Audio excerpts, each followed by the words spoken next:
So friends, आज इस video में हम बात करने जा रहे हैं सेंट्रली स्पॉन्सर स्कीम। दोस्तों, ये वाला टॉपिक जो आपके जीके पंचायत सेक्रेटरी के जो एग्ज़ाम है उसमें आपको मेंशन है कि सेंट्रल स्पॉन्सर्ड जो स्कीम्स है वो आपको पढ़नी है। स्पेशली जो आपको मेंशन की गई है एमजी नरेगा, पीएमएवाई, एसबीएम। दोस्तों, इन स्कीम्स के बारे में हम बाद में पढ़ेंगे।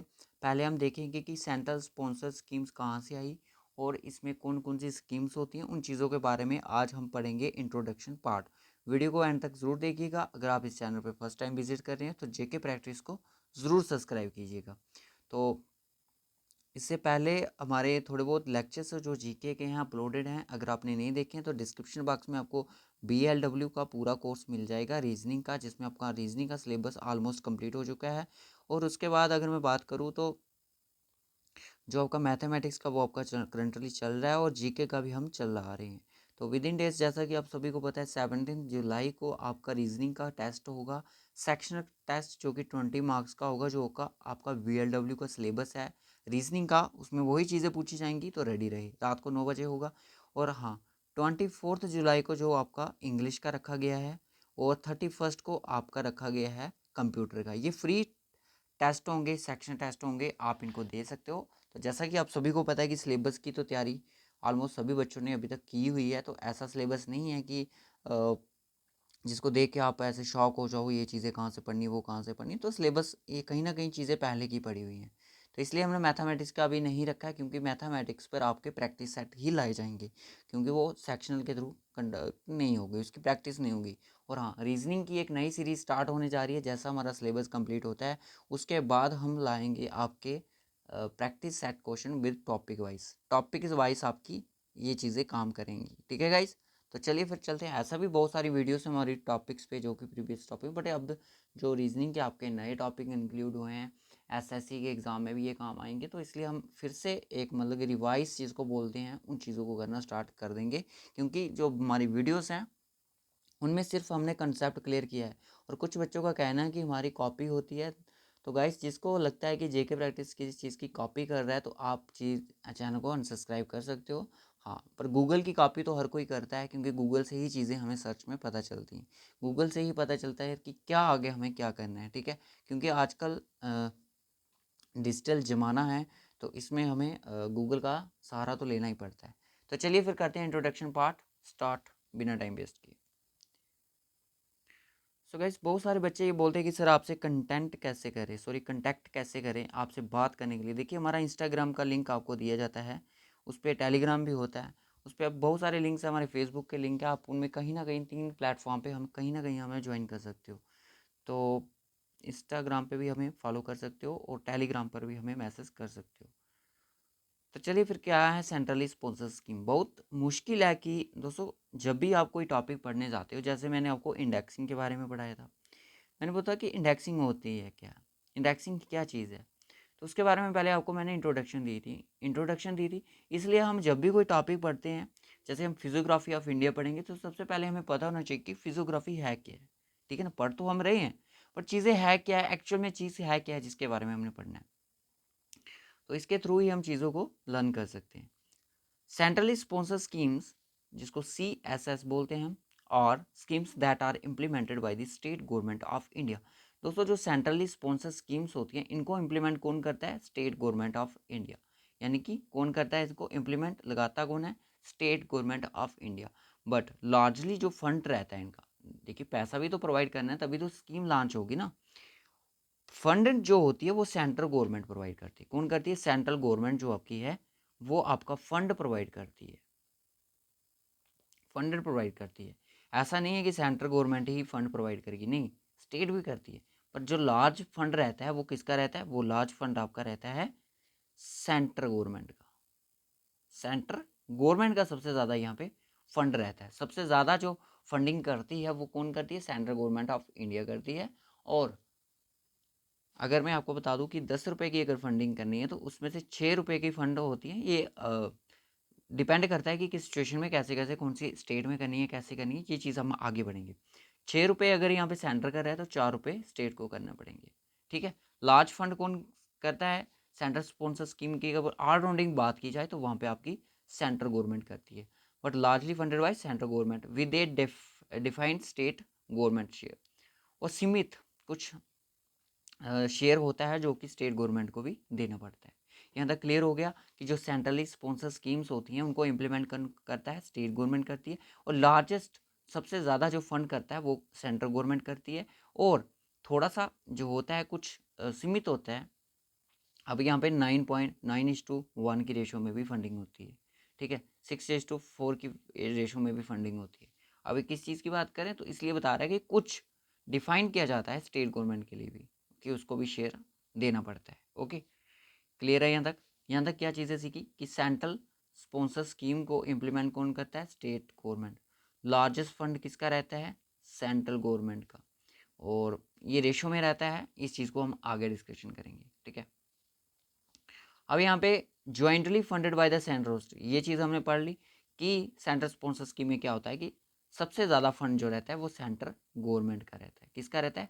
सेंट्रल गवर्नमेंट का सबसे ज़्यादा फंड रहता है, और स्टेट गवर्नमेंट का कम रहता है, ठीक है। लार्ज, अगर एग्जामिनर आपसे पूछा जा, ऐसा पूछेगा नहीं बट स्कीम के रिगार्डिंग ज़रूर पूछेगा कि सबसे ज़्यादा फंड कौन सा करता है, तो आपका सेंट्रल गवर्नमेंट करती है। ये आप देख सकते हो 2021 के बजट के तहत 3.8 लाख जो करोड़ था वो रिलीज किया गया था state under the central sponsor scheme के लिए, accounting for 20% of the total physical transfer.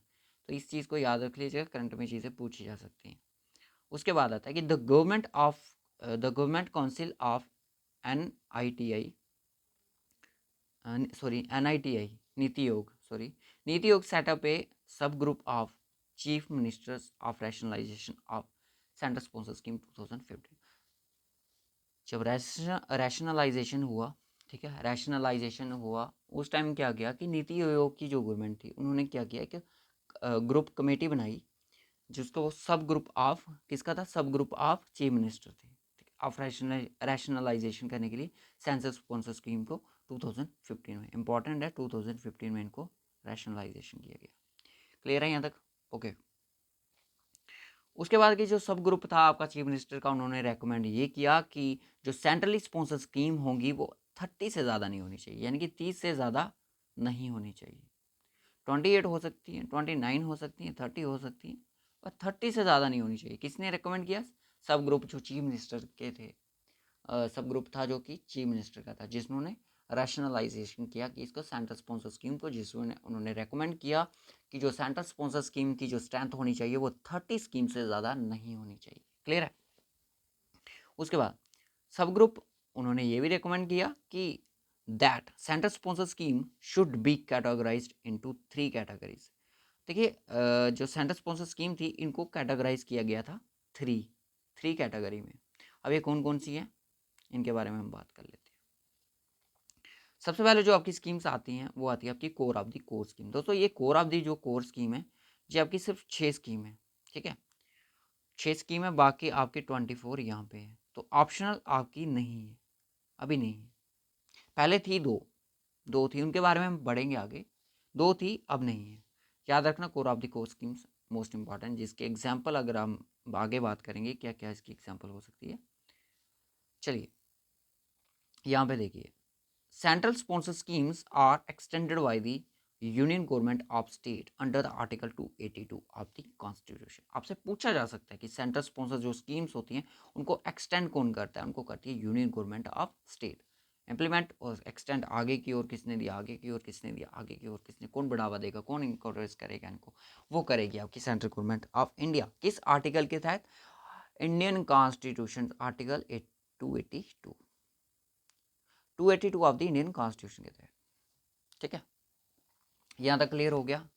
अब आपसे 2-3 क्वेश्चन यहीं से बन जाएंगे, ठीक है। अभी जैसे कि हमारा जो नेक्स्ट लेक्चर होगा उसमें हम करेंगे जो स्कीम्स होंगी। अब बहुत सारी स्कीम्स है, ऐसी बात नहीं है, आपकी बहुत सारी स्कीम्स है इसमें, आपको 30 के करीब करीब स्कीम पढ़नी पड़ेंगी इसमें अगर आप चाहो तो। ये डिपेंड करता है आपके, क्योंकि आपको जो एग्जांपल दी गई है MG नरेगा की दी गई है, प्रधानमंत्री आवास योजना और स्वच्छ भारत मिशन की, 3 स्कीम्स हैं, इन पे ज़्यादा फोकस होना चाहिए आपका। करंटली में क्या क्या करंट में हुआ, करंट अफेयर में क्या क्या चीज़ें इसमें पूछी जा सकती हैं, वो भी आपने देखनी है, ठीक है। फिलहाल तो हम पढ़ेंगे आज core of the core scheme. देखिए core of the core schemes हैं, ये हैं टोटल 6 स्कीम्स, ठीक है। ऐसा नहीं है आप सारी पढ़ो, ऐसी ज़्यादा इंपॉर्टेंट नहीं है, पर जो आपकी इसकी एक बेस्ट एग्जांपल है वो है आपकी एमजी नरेगा नरेगा, जो कि आपके बीएलडब्ल्यू के सिलेबस में भी मैंशन है। आपसे पूछा जा सकता है कि एमजी नरेगा जो है वो किस स्कीम के तहत आती है? कोर स्कीम्स के तहत आती है, core of the core schemes के तहत आती है, किसके तहत आती है? अब इस चीज़ को पढ़ लेते हैं थोड़ा बहुत, तभी चीज़ें क्लियर होंगी। तो सो इसकी पीडीएफ मैं आपको प्रोवाइड कर दूंगा जब हमारा ये टॉपिक पूरा कंप्लीट हो जाएगा, ठीक है।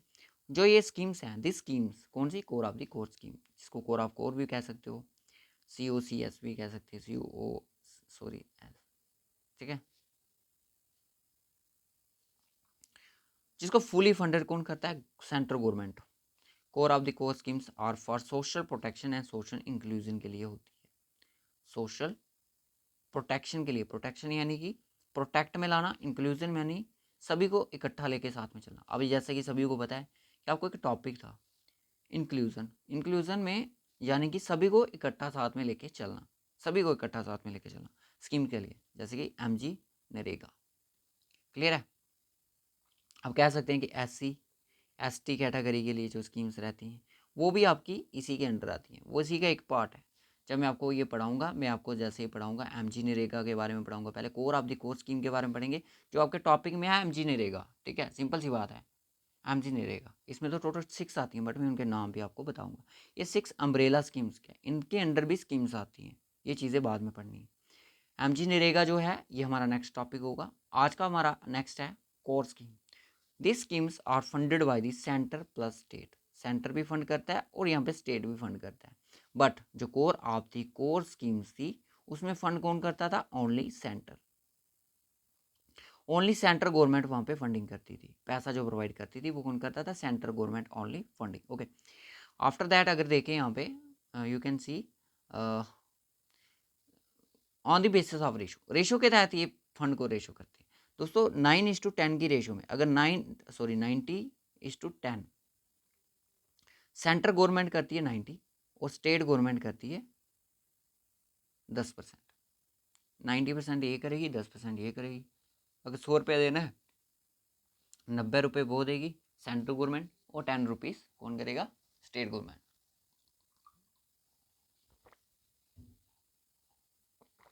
यहाँ पे देखिए, अब ये जो मैंने यहाँ पे लिखा है 90:10, ये वाला फंड कहाँ पे होगा? जो आपकी 8 नॉर्थ ईस्टर्न स्टेट हैं, 8 नॉर्थ ईस्टर्न स्टेट आपको पता ही है कौन सी, जिसको 7 सिस्टर प्लस सिक्किम कह सकते हैं, 7 सिस्टर, और 2 हिमालयन स्टेट है, उत्तराखंड और हिमाचल प्रदेश। पहले इसमें JNK भी इंक्लूड था, पर अब नहीं है, याद रखना अब नहीं है क्योंकि वो UT बन गया है। अब UT में क्या होता है? अदर स्टेट्स, जो बाकी की स्टेट आ गई, जैसे मैं कह सकता हूँ मध्य प्रदेश, बिहार कह सकता हूँ एग्जाम्पल के लिए, और UT विद लेजिस्लेशन, कहने का मतलब हमारा JNK भी इसी में आएगा। हमारे JNK में जो यहाँ पे फंडिंग होती है वो 60-40 की रेशो में होती है। मैंने बोला 6:4 की रेशो में फंडिंग होती है। क्लियर है? अब 100% फंडिंग कौन करता है? जो कि सेंटर को ही करनी पड़ती है, वो होती है यूनियन टेरिटरी विदाउट लेजिस्लेचर, जाने की एग्जाम्पल आपकी लद्दाख है। क्लियर है? लद्दाख में जो आपकी है वो आपकी कौन सी है? 100% यहाँ पे सेंट्रल गवर्नमेंट को ही पे करनी पड़ती है। और सबसे बड़ी बात यह है कि यहाँ पे एग्जांपल है कोर स्कीम की, प्रधानमंत्री आवास योजना, स्वच्छ भारत मिशन, जो कि आपके BLW के एग्जाम में मेंशन है। ठीक है, देख सकते हो कोर ऑफ कोर स्कीम में आपको एमजी नरेगा पढ़ना है, कोर स्कीम में से आपको प्रधानमंत्री आवास योजना, स्वच्छ भारत मिशन के बारे में पढ़ना है। और मैं आपको बता दूँ ये सेंट्रली स्पॉन्सर स्कीम से आपको सिर्फ एक ही क्वेश्चन आएगा, ज़्यादा नहीं पूछेगा, एक ही क्वेश्चन आएगा। अब वो क्या करंट पोर्शन से आता है, कहाँ से आता है नहीं पता। Strength of the schemes are only 20-24। ठीक है, अब ऑप्शनल स्कीम्स क्या होती हैं? ऑप्शनल स्कीम्स वो होती हैं वे states would be free to choose the ones they wish to implement, और अपने ही मतलब कि अपनी चूज कर लेती है, वहाँ पे स्कीम्स को इम्प्लीमेंट कर सकती है। Fund for this schemes would be allocated to state by the ministry of finance द्वारा फंड जो होता है एलोकेट किया जाता है स्टेट्स को एज ए लम्प सम में। ठीक है, नो ऑप्शन स्कीम प्रेजेंटली, अगर करंटली की अगर मैं बात करूं तो अभी तक ऑप्शन स्कीम्स कोई भी नहीं है। 2 थी पहले थी, दो पहले थी जिसका नाम था बॉर्डर एरिया डेवलपमेंट प्रोग्राम, जिसको BADP border area development programme, और Shyama Prasad Mukherjee rural urban mission, rural urban mission के लिए आई थी। ये दो स्कीम थी जो कि ऑप्शनल स्कीम में आती थी, बट ये अब किस में चली गई? दो स्कीम्स तो आई, वो आपकी किस में चली गई? कोर स्कीम्स में चली गई। ठीक है दोस्तों, ये था आज का हमारा लेक्चर।